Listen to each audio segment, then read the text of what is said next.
Hi friends, स्वागत है आप सभी का हमारे इस यूट्यूब चैनल में। साथियों, एनसीईआरटी का जो सीरीज हम चला रहे हैं उसका ये क्रम 5 है।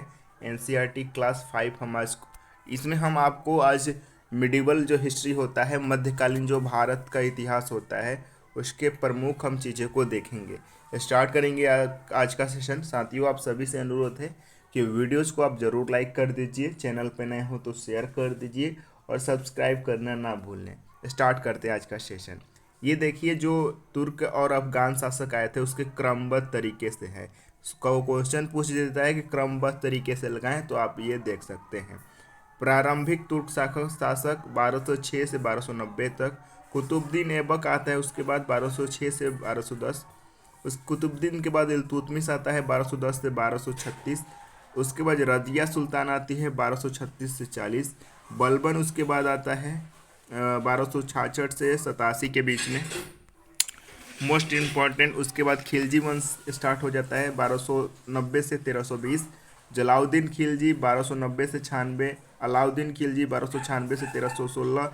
उसके बाद तुगलक वंश आ जाता है 1320 से 1414।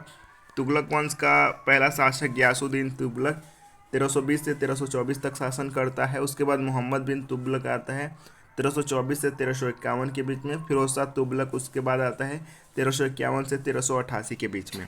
उसके बाद सैयद वंश आता है। सैयद वंश का संस्थापक खिज्र खां था। उसके बाद लोदी वंश आता है 1451 से 1526। बहलोल लोदी का शासन 1451 से 1489। इब्राहिम लोदी का शासन 1517 से 1526 के बीच में। ठीक है, तो ये आपको पूछ देगा कि क्रमबद्ध तरीके से लगाने के लिए, तो आप जरूर इसे ध्यान रखेंगे। आइए हम गुलाम वंश के बारे में देख लेते हैं। 1206 से 1290 तक इनका शासन काल रहता है। कुतुबुद्दीन ऐबक मोहम्मद गौरी का गुलाम सेना नायक था। ठीक है, और ये भारत देशों में देखभाल के लिए नियुक्त किया था। किसने? गौरी ने कुतुबुद्दीन ऐबक को भारत के जो क्षेत्र थे उसको देखभाल के लिए नियुक्त किया था। गुलाम वंश का संस्थापक कुतुबुद्दीन ऐबक था। ठीक है, 1206 में इसने इसकी स्थापना की थी। कुतुब मीनार का नींव कुतुबुद्दीन ऐबक ने डाली। कुतुबुद्दीन ऐबक को लाक्स बक, मोस्ट इंपॉर्टेंट सवाल, गिवर ऑफ लाख, यानी कि ये इतना उदारवादी था, इसे हम लाक्स बस भी कहते थे। इसने लाहौर में अपनी राजधानी बनाकर शासन किया था। 2.5 दिन का झोपड़ा का भी निर्माण कुतुबुद्दीन ऐबक ने किया। 2.5 दिन झोपड़ा का निर्माण। 1210 में चौगान खेलते समय घोड़े से गिरकर कुतुबुद्दीन ऐबक की मृत्यु हो जाती है। कुतुबुद्दीन ऐबक का उत्तराधिकार आराम शाह था, जिसने मात्र 8 मास तक शासन किया था। आराम शाह का हत्या 1210 ईस्वी में हो जाता है। उसके बाद इल्तुतमिश जो है गद्दी पे बैठता है। तुर्क राज को भारत में वास्तविक रूप से स्थापित करने का श्रेय इल्तुतमिश को जाता है। शुद्ध अरबी सिक्के इल्तुतमिश ने जारी किया। चांदी का टक्का और तांबे का जीतल नामक सिक्का इल्तुतमिश ने जारी किया। इल्तुतमिश ने सुल्तान की उपाधि खलीफा से प्राप्त की थी। इल्तुतमिश की उत्तराधिकारी रजिया सुल्तान थी। मोस्ट इम्पोर्टेंट सवाल, ये इल्तुतमिश की कौन थी? बेटी थी। प्रथम महिला महिला मुस्लिम शासिका जो थी वो आपकी रजिया सुल्तान थी। तुर्क राज को सुदृढ़ स्थिति प्रदान करने का काम बलबन द्वारा किया गया था। ठीक है, इन शासकों को ममलुक भी कहा जाता था। बलबन ने, मोस्ट इम्पोर्टेंट सवाल, रक्त और लौह की नीति किसने अपनाई थी? बलबन ने रक्त और लौह की नीति अपनाई थी, आपके बलबन ने। मोस्ट इम्पोर्टेंट सवाल। उसके बाद खिलजी वंश आता है 1290 से 1330 तक। 1290 में एक खिलजी सेना नायक ने ममलुक वंश की अंतिम सुल्तान कैकुबाद को दिल्ली की गद्दी से हटाकर नए राजवंश खिलजी राजवंश की स्थापना करता है। गुलाम वंश के शासन को समाप्त कर 1290 ईसा पूर्व जलाउद्दीन फिरोज खिलजी ने खिलजी वंश की स्थापना की। खिलजी वंश के प्रसिद्ध सुल्तान थे अलाउद्दीन खिलजी।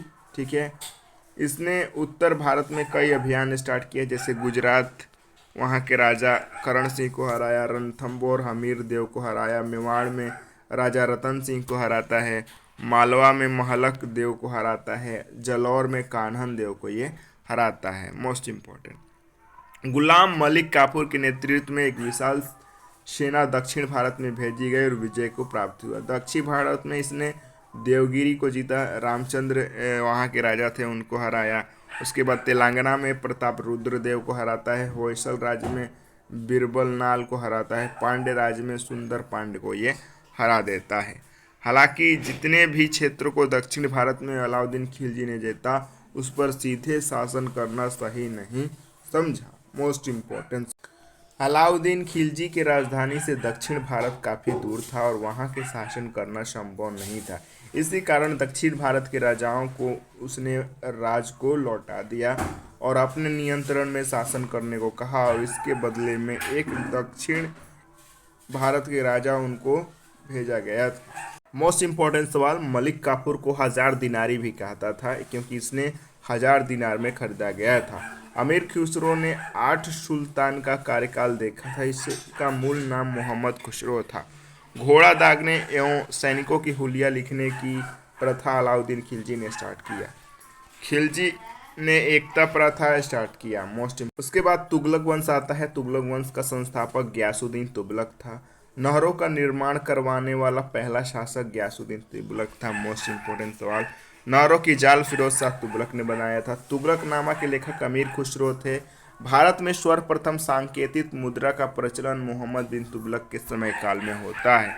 ब्राह्मणों पर जजिया जो कर था फिरोज शाह तुगलक ने लगवाया। तुगलक वंश का अंतिम शासक नसरुद्दीन था। मोस्ट इम्पोर्टेंट सवाल, तारीख़ फिरोजशाही पुस्तक बर्नी ने जियाउद्दीन बर्नी ने लिखा था। मोहम्मद बिन तुगलक 1327 में देवगिरी से जो राजधानी अपना ये दौलताबाद ट्रांसफ़र किया था। मोस्ट इम्पोर्टेंट सवाल। नेक्स्ट आइए उसके बाद देखते हैं, मोहम्मद बिन तुगलक ने दीवाने अमीर को ही, ये कृषि विभाग था, नाम दिया था। ठीक है, मोहम्मद बिन तुगलक ने भूमि लगान की उपज दर अधिक कर दिया था, लगभग उपज का आधा। उसके बाद सैयद वंश आता है। सैयद वंश का संस्थापक कौन था साथियों? सैयद वंश का संस्थापक खिज्र खां था। खिज्र खां तैमूरलंग का सेनापति था। सैयद वंश का अंतिम शासक आलाम शाह था। तुगलक वंश के बाद 1526 ईस्वी तक दिल्ली और आगरा पर सैयद वंश का शासन होता है। उस सैयद वंश के बाद लोधी वंश आता है 1451 से 1526। बहलोल लोधी इसके जो थे कौन थे? संस्थापक थे। सिकंदर लोधी ने आगरा जो शहर है उसका निर्माण किया था और 1524 में इसकी स्थापना की गई थी। और इस वो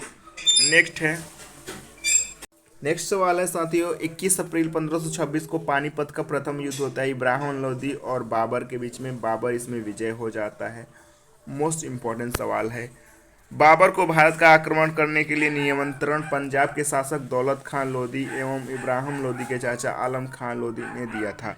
सिकंदर लोधी की हत्या आपका देख सकते हैं 21 नवंबर 1517 को हो जाता है। गुलाम वंश का संस्थापक कुतुबुद्दीन ऐबक था। ठीक है, खिलजी वंश का संस्थापक जलालुद्दीन खिलजी था। तुगलक वंश का संस्थापक गयासुद्दीन तुगलक था और सैयद वंश का संस्थापक खिज्र खां था। लोधी वंश का संस्थापक बहलोल लोधी था। तो साथियों उम्मीद करते हैं ये सेशन आपको बढ़िया लग रहा होगा। बढ़िया लगने पे हमारे चैनल पे नए होंगे तो ज़रूर इसे सब्सक्राइब करके जाइएगा। एनसीईआरटी का ये मोस्ट इम्पोर्टेंट सीरीज हो रहा है। ठीक है, कल से हम साइंस का भी सीरीज स्टार्ट करेंगे। साथियों आप सभी से उम्मीद करते हैं यही कि लाइक ज़रूर कर दीजिए, चैनल पे नए होंगे तो सब्सक्राइब कर दीजिए। धन्यवाद आप सभी का। Thank you, love you all. जय हिंद, जय भारत।